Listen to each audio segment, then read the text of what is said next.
बिस्मिल्लाहिर्रहमानिर्रहीम। जैसा कि आप सबको पता है कि हमने एक सीरीज़ स्टार्ट की हुई है। मुख्तलिफ़ जो टॉपिक्स हैं उसके हवाले से हम 1 बाय 1 लेक्चर डिलीवर कर रहे हैं और ये मुख्तलिफ़ यूनिवर्सिटीज़ के सिलेबस के अकॉर्डिंग है। हर एक लेक्चर में एक मुकम्मल जो टॉपिक है वो डिस्कस किया जाता है। हमारा जो टॉपिक है, जो सब्जेक्ट है वो है सोशियोलॉजी। इसका एक मुकम्मल जो एक टॉपिक है criminal justice system of Pakistan का फ़ौजदारी इंसाफ का हसूल। कि पाकिस्तानी जो सिस्टम है इसमें इंसाफ का तरीका का क्या है, कैसे मिलता है। एक्चुअली ये जो क्वेश्चन है ये हमारा क्वेश्चन सोशल कंट्रोल से रिलेटेड है। उसी का ये अगला पार्ट है। जो पिछला इसका पार्ट था वो हम पिछले लेक्चर में कवर कर चुके हैं। उसमें मुख्तलिफ़ चीज़ें आती हैं वो हम ऑलरेडी पढ़ चुके हैं सोशल कंट्रोल के हवाले से। तो सोशल कंट्रोल में ही आता है क्रिमिनल जस्टिस सिस्टम कि जो पाकिस्तान में सिस्टम है ये वर्क कैसे चलता है और इसमें मेन चीज़ें कौन कौन सी इन्वॉल्व हैं। तो सबसे पहले हमने इसकी डेफिनेशन लिखी है कि हमें ये पता हो कि सोशल जस्टिस सिस्टम कहते किसको हैं। The system of practice and institution of government which is to uphold social control, stop crime, to punish violator of law and to make rehabilitation effort. इसमें उसमें मुख्तलिफ़ चीज़ें लिखी हैं। उसने लिखा है कि हम क्रिमिनल जस्टिस सिस्टम किसको कहते हैं जिसमें गवर्नमेंट मुख्तलिफ़ टास्क, मुख्तलिफ़ प्रैक्टिस, मुख्तलिफ़ अदारे इसमें इन्वॉल्व हैं, मुख्तलिफ़ एजेंसीज इसमें इन्वॉल्व हैं सोशल कंट्रोल करने के लिए, माशरे में क्राइम को रोकने के लिए, जो लोग क्राइम करते हैं उनको सज़ा देने के लिए। और सिर्फ इधर तक की नहीं है, अगला स्टेप जो इसने शामिल किया है, इसने कहा है रिहेबिलिटेशन सेंटर, रिहेबिलिटेशन एफर्ट, कि उसको हमने माशरे की तरफ वापस भी लेके आना है। किसको? जिस बंदे ने वो क्राइम कमिट किया है। मतलब ये है कि हम सोशियोलॉजी के हवाले से ये टॉपिक इसलिए पढ़ रहे हैं कि हमने माशरे में जराइम को रोकना कैसे है, स्टॉप कैसे करना है, जो बंदा जराइम कर रहा है उसको सज़ा कैसे देनी है और उसके बाद उसको सोसाइटी की तरफ वापस कैसे लेके आना है। ये मुख्तलिफ़ चीज़ें जो हैं आपस में इंटरकनेक्टेड है। इसी को वो कहता है criminal justice system of Pakistan. आगे इसकी आती है एक्सप्लेनेशन के हवाले से कि इसमें कौन कौन सी फेजेज़ हैं, इसके पिलर्स मेन कौन कौन से हैं, इसके बुनियादी कंपोनेंट्स कौन कौन से हैं और ये कैसे प्रोसीजर स्टार्ट होता है, इसमें इन्वॉल्व कौन कौन सी चीज़ें हैं।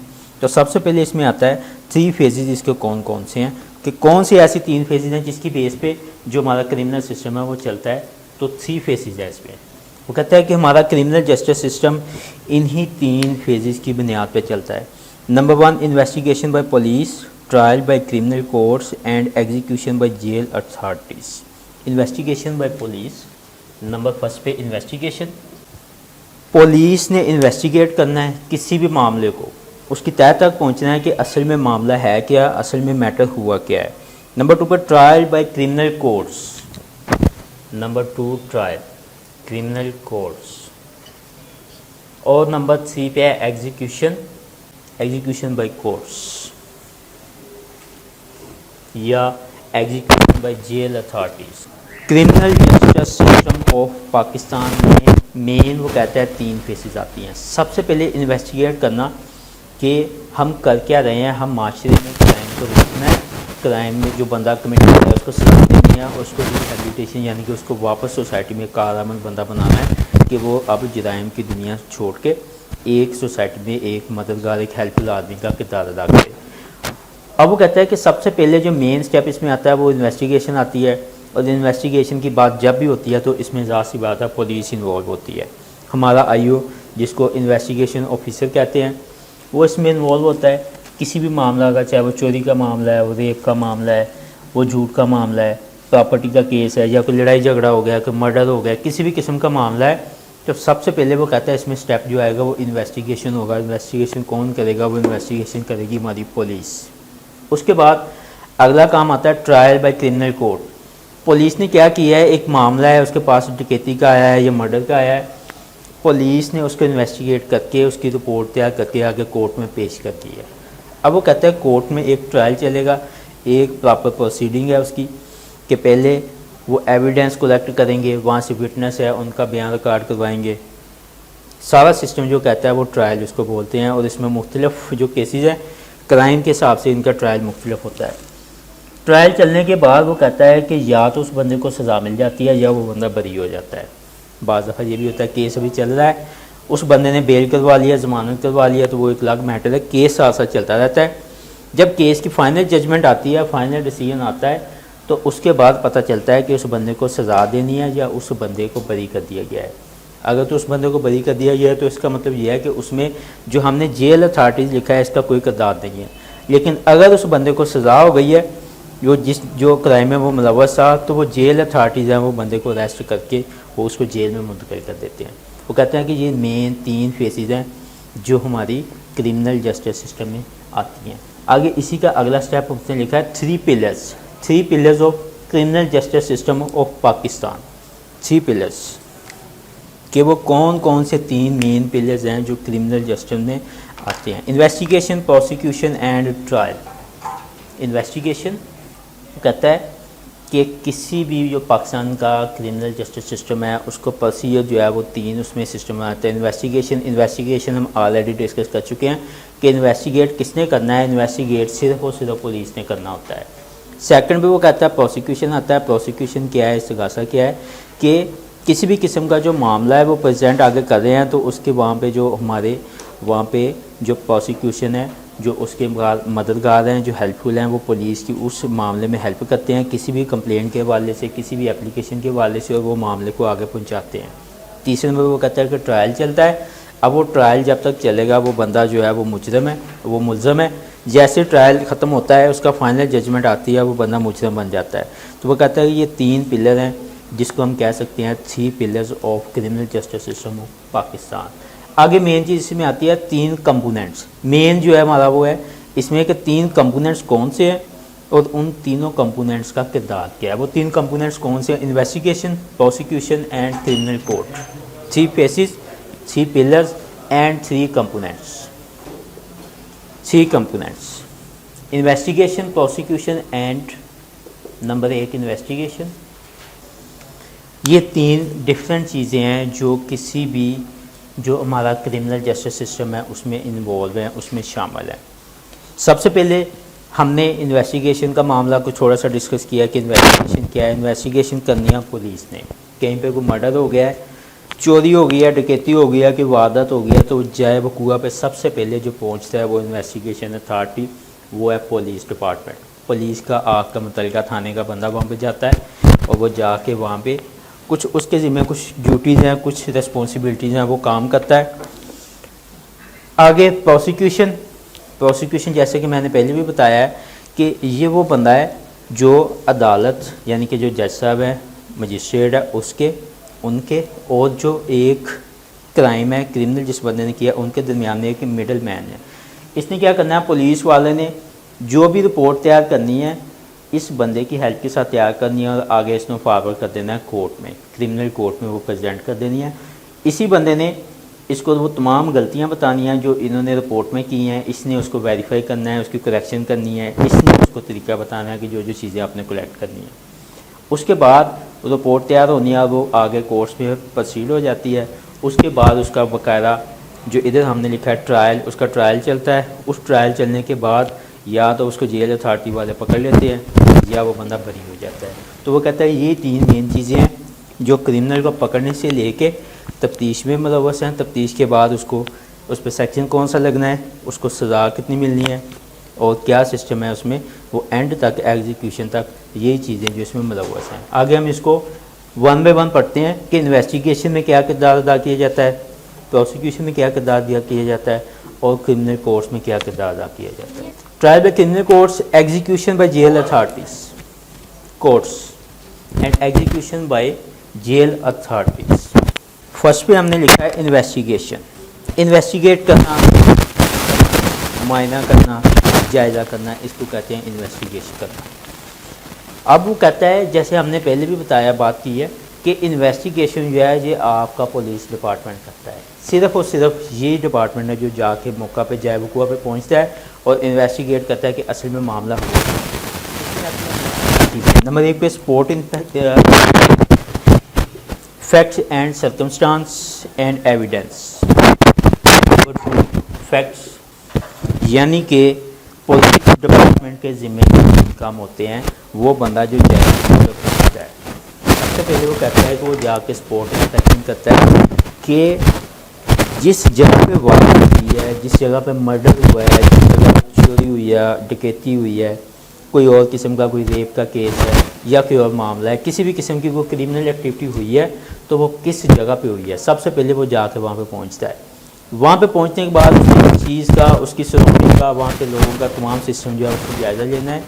उसने फैक्ट्स और सर्कमस्टांस उनको अच्छी तरह से उनका मायना करना है कि असल में मामला हुआ क्या है, उसको कॉल पे क्या बात बताई गई है और उसको मोहल्ले के लोग वो क्या बता रहे हैं, जिस पार्टी के साथ जुर्म हुआ है, जिस पार्टी के साथ क्राइम हुआ है, वो पार्टी उसको क्या बता रही है, उसने क्या करना है, वहाँ से एविडेंस कलेक्ट करना है।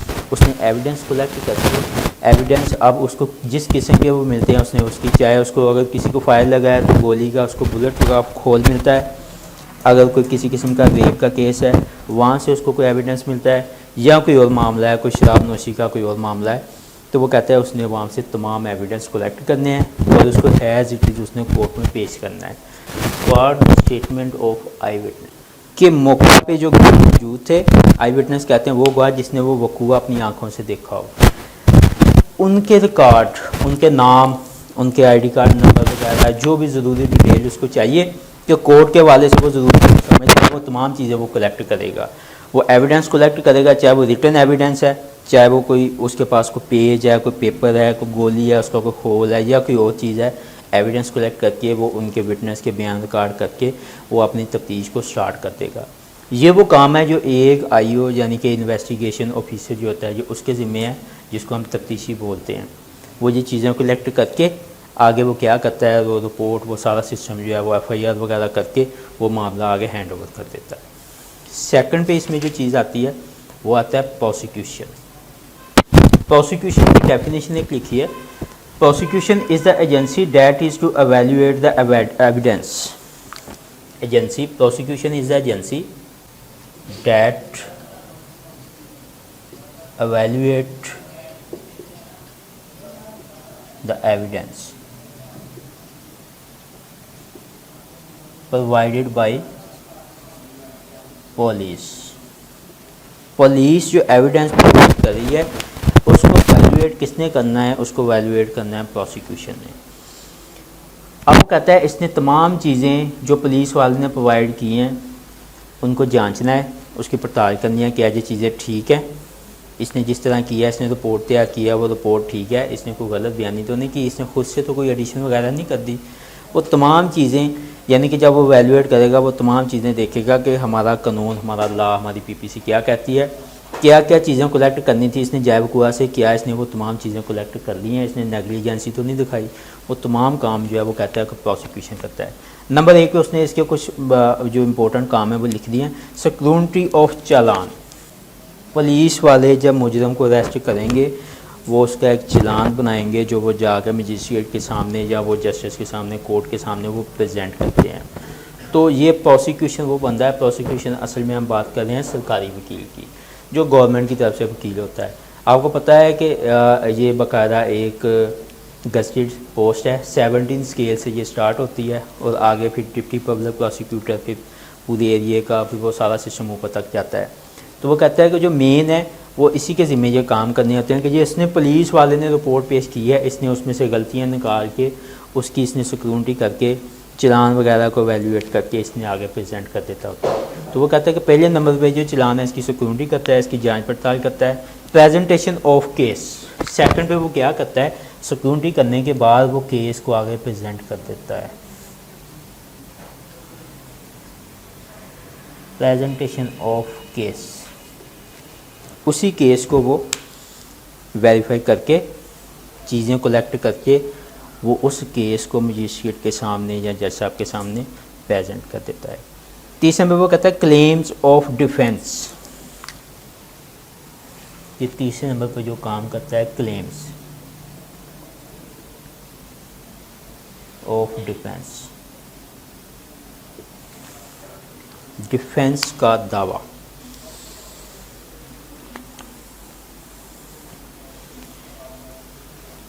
ज़ाहिर सी बात है कि एक बंदा जिसको एक पार्टी है उसको किसी भी जुर्म में इन्वॉल्व कर रही है तो उस बंदे का काम है कि वो अपने केस को डिफेंड करे। अब वो क्या करता है, वो भी वकील हायर करता है, उसने भी अपना बताना है कि ये काम मेरे पे इल्ज़ाम लगाया जा रहा है, मैंने ये काम नहीं किया। तो वो कहता है क्लेम ऑफ डिफेंस, जो प्रोसिक्यूशन यानी कि पुलिस वाले ने जो एविडेंस जो चीज़ें कलेक्ट की हैं इसने उनको मद्देनज़र रखते हुए उसको डिफेंड करना है कि ये काम इसी ने किया है। अब ये जो काम स्टेट की तरफ से भी हो सकता है, प्रोसिक्यूशन स्टेट की तरफ से भी हो सकता है। कोई ऐसा केस आ जाता है जिसमें मुद्दई जो है वो स्टेट बन जाए तो इसने तमाम काम जो है वो स्टेट की तरफ से अंजाम देना है। लेकिन कुछ काम ऐसे भी होते हैं कि जिसमें मुद्दई जो है, बल्कि मोस्टली होता ही है कि मुद्दई मौजूद होता है, तो वो कहता है कि उस मामले में इसने सिर्फ हेल्प करनी है, इसने वो चीज़ें बतानी है, वो पुलिस डिपार्टमेंट की हेल्प इसने करनी है, इसने उस मुद्दई की हेल्प नहीं करनी, ना इसने जो मुजरम है उसकी हेल्प करनी है, जो मुलज़म है उसकी हेल्प करनी है, इसने पुलिस डिपार्टमेंट की हेल्प करनी है। ये जज और पुलिस के दरमियान में एक मिडल मैन का किरदार अदा करता है। पुलिस से डाटा कलेक्ट किया, रिपोर्ट ली, उसको वेरीफाई किया और आगे मजिस्ट्रेट साहब के सामने, जज साहब के सामने उस डाटा को प्रेजेंट कर दिया, उस केस को प्रेजेंट कर दिया। आगे उसकी प्रोसीडिंग में ये शामिल होता है। आगे वो कहता है प्रोविज़न ऑफ लॉ। अगला काम इसने क्या करना है?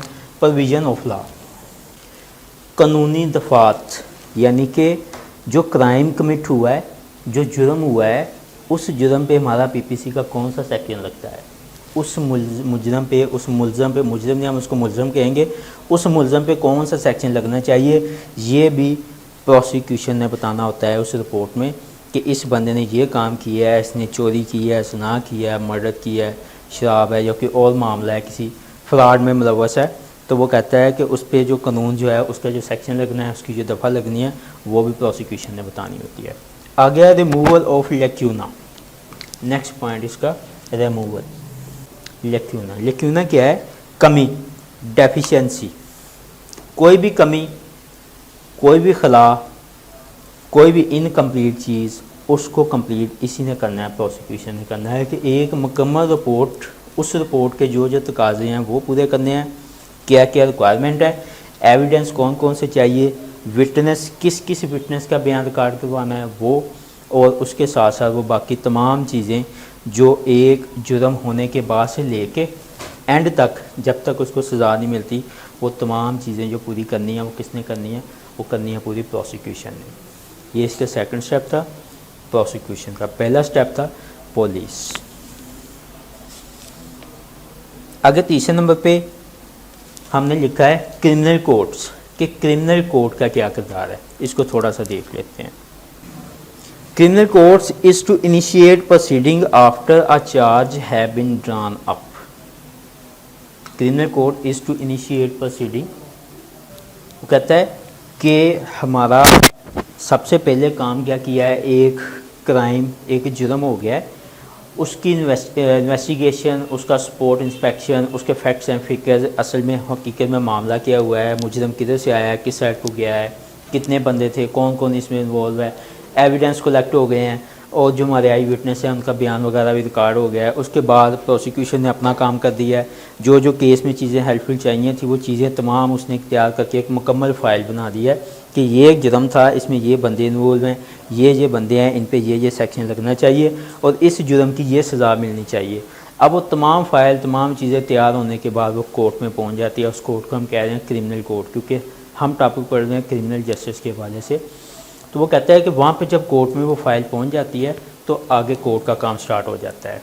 लेकिन कोर्ट का काम स्टार्ट होने के बाद, प्रोसीडिंग स्टार्ट होने के बाद, पुलिस भी प्रॉपर इन टच रहेगी और जो प्रोसिक्यूशन भी प्रॉपर इन टच रहेगा, क्योंकि इसने तमाम जो मुजरिम हुआ जाकर देखा है, इसने मौके की इन्वेस्टिगेशन की है, इसी ने स्टेटमेंट बयान वगैरह रिकॉर्ड करवाए हैं और इसने इसकी मदद की है इस काम को तैयार करने में। आगे इसने केस प्रेजेंट कर दिया है जज साहब के सामने। अब जब तक ये फैसला ख़त्म नहीं होता, जब तक यानी कि इसकी प्रोसीडिंग कंटिन्यू रहती है, ये जो प्रोसिक्यूशन और पुलिस इन्वेस्टिगेशन है ये तमाम तब तक इस मामले में इन्वॉल्व रहेंगी। ये नहीं है कि ये केस प्रेजेंट करके अपने काम से बरी ज़िम्मा हो गया, जब तक वो केस चलेगा ये इन टच रहेंगे। इसके बाद वो कहता है कोर्ट का प्रोसीजर स्टार्ट हो जाता है। अब कोर्ट का प्रोसीजर में कहता है कि नंबर 1 पे क्रिमिनल जुडिशल प्रोसीडिंग, अदालत अपनी कार्रवाई स्टार्ट कर देती है। अब कार्रवाई कैसे स्टार्ट करती है कि सबसे पहले जो मुलज़म जिसके ख़िलाफ़ वो रिपोर्ट आई है कि इस बंदे ने खिलाफ़ उसकी FIR हुई है, उसका चलान हुआ है, उसने ये काम किया है, वो इस काम में मुलव्वस रहा है, तो कोर्ट अपना प्रोसीडिंग स्टार्ट कर देती है। इसमें वो कहता है कि अब कोर्ट का अपना ट्रायल पीरियड है, अपना एक लिमिटेशन है, उसके साथ वो स्टार्ट कर देती है। नेक्स्ट वो कहता है इंफॉर्मेशन टू अक्यूज्ड, मुलज़म के लिए मालूमात। अक्यूज कहते हैं मुलज़म को, इस पॉइंट में वो क्या कहता है, इंफॉर्मेशन टू अक्यूज्ड, मुलज़म वो बंदा जिस बंदे पे इधर इल्ज़ाम लगा था कि इसने ये क्राइम कमिट किया है। अब वो कहता है कि उस बंदे ने जो क्राइम कमिट किया है वो तमाम एविडेंस उसके ख़िलाफ़ जो जा रहे हैं, उसके ख़िलाफ़ जो आई विटनेस ने बयान दिया है, असल में जो हकीकी हक़ाइक़ है वहाँ पे जाए वकूआ पे वो क्या थे। प्रोसिक्यूशन ने भी अपनी रिपोर्ट तैयार कर लिया है। अब जो प्रोसिक्यूशन ने रिपोर्ट तैयार की है, जो मामला जो सेक्शन इसने लिखे हैं, इसने वो बताया है, वो किया है जो इसको इस बंदे ने आके बताया है। और ये बंदा कौन है, ये बंदा वो है आईओ ऑफिसर, जिसको हम इन्वेस्टिगेशन ऑफिसर कहते हैं। हर पुलिस डिपार्टमेंट में होता है, कहीं पे एसएचओ है, कहीं पे वो एएसआई है, जिसको भी वो चार्ज दे देता है, सब इंस्पेक्टर को चार्ज दे दे वो करता है। ये बंदा प्रोसिक्यूशन कभी भी जाके जाए वकूआ का इंस्पेक्शन नहीं करता, ये कभी भी जाके एविडेंस कलेक्ट नहीं करता, ये कभी भी जाके वहाँ पे आई विटनेस के बयान स्टेटमेंट उनकी रिकॉर्ड नहीं करता। ये सिर्फ वही काम करेगा जो इसको आके इन्वेस्टिगेशन ने बता देना है और इसको आके दिखा देना है कि मैंने ये रिपोर्ट तैयार की है, ये काम है, ये बंदा है, इस बंदे ने ये जुर्म किया है और आगे आपका मामला है। तो ये उस पर सेक्शन बताएगा, इस बंदे की क्या सज़ा बनती है, किस जुर्म में वो मुलव्वस है। रिपोर्ट तैयार करके कोर्ट में आ गई। अब कोर्ट ने अपना काम स्टार्ट कर दिया है, प्रोसीडिंग स्टार्ट हो गई है। अब ये कोर्ट का काम है कि वो जो मुलज़म है जिस पे वो इल्ज़ाम लग रहा है, अक्यूज़ कहते हैं वो बंदा जिस पे इल्ज़ाम लगा है, जिसको उसको तमाम इंफॉर्मेशन प्रोवाइड करे। कौन सी इंफॉर्मेशन उसको प्रोवाइड करनी है, उसको बताना है कि तुम पे इल्ज़ाम कौन सा लगा है, तुम पे जुर्म कौन सा लगा है, कि ये काम तुमने किया है, तुम्हारे ख़िलाफ़ एविडेंस कौन से हैं, तुम्हारे ख़िलाफ़ आई विटनेस कौन से हैं। वो तमाम चीज़ें वो कहता है जो ज़रूरी है, जो लगे कि इसको प्रोवाइड करना ज़रूरी है। कानून ये नहीं है कि उसको सारा कुछ बता देने हैं, उसको सिर्फ ये बताना है चंद एक चीज़ें कि जुर्म क्या है, इसकी नोयत क्या है और क्या क्या चीज़ें तुम्हारे ख़िलाफ़ जा रही हैं, कोई मेन चीज़ें बतानी हैं, सारी डिटेल नहीं उसको बताते वो, ठीक है। तो वो कहता है ये काम भी किसने करना है, क्रिमिनल कोर्ट ने उसको बताना है कि अब तुम्हारे ऊपर ये सिस्टम या प्रोसीडिंग है और ये स्टार्ट हुआ है। तीसरे नंबर पर वो कहता है कन्विक्शन और एक्विटल। कन्विक्शन सजायाबी या बरीयत के जिस बंदे को इल्ज़ाम लगा है, रिपोर्ट तैयार हुई है, जैसा आपके सामने पेश हो गई है, उस पर प्रोसीडिंग स्टार्ट हो गई है। अब वो रिपोर्ट है जो इल्ज़ाम लगा है वो झूठा है, तो इसका मतलब ये है कि वो उसके ख़िलाफ़ गलत एफआईआर कटी है, उसके ख़िलाफ़ झूठे बयान आ गए, उसके ख़िलाफ़ प्रॉपर एविडेंस ही नहीं है, प्रॉपर सबूत ही नहीं है, तो उसको सज़ा क्यों मिलेगी। तो वो कहता है फिर या तो वो बंदा वाजियाब हो सकता है, और अगर ये तमाम चीज़ें सच्ची हैं तो जो सेक्शन इसने बताया है कि इस जुर्म का ये सेक्शन है, उस सेक्शन के तहत उसको जो सज़ा मिलेगी वो कोर्ट जो है, क्रिमिनल कोर्ट जो है वो उसको सज़ा दे देगी। ये इधर इसका था आखिरी पॉइंट कि या तो वो सज़ा उसको मिलेगी या वो बरी हो सकता है। अगर वो बरी हो गया तो ज़ाहिर सी बात है, वो कहता है कि मेरे ख़िलाफ़ एविडेंस भी नहीं है। वो तमाम चीज़ें जो कोर्ट की प्रोसीडिंग चलती है, वो 2 माह चले, वो 4 माह चले, वो 10 साल चले, ये उनका अपना एक टाइम पीरियड है कि वो केस कब ख़त्म होता है, इसकी कोई मुकर्रर मुद्दत नहीं है। जब भी वो ट्रायल चल सिखाते हैं, बहस होती है, उसके बाद वो मामला जो है वो या तो ख़त्म हो जाता है या फिर उसको सज़ा मिल जाती है। ये टॉपिक था हमारा criminal justice system of Pakistan के हवाले से कि पाकिस्तान के अदालती निज़ाम में कौन कौन सी पार्टीज़ इन्वॉल्व हैं, कौन कौन सी पार्टी क्या क्या किरदार अदा करती है और कोर्ट का इसमें क्या किरदार है, प्रोसिक्यूशन का क्या किरदार है और पुलिस का यानी कि इन्वेस्टिगेशन का इसमें क्या किरदार है और ये इन्वेस्टिगेशन करता कौन है। बाकी इंशाल्लाह अगला जो टॉपिक होगा वो किसी और लेक्चर में उसको कवर करेंगे।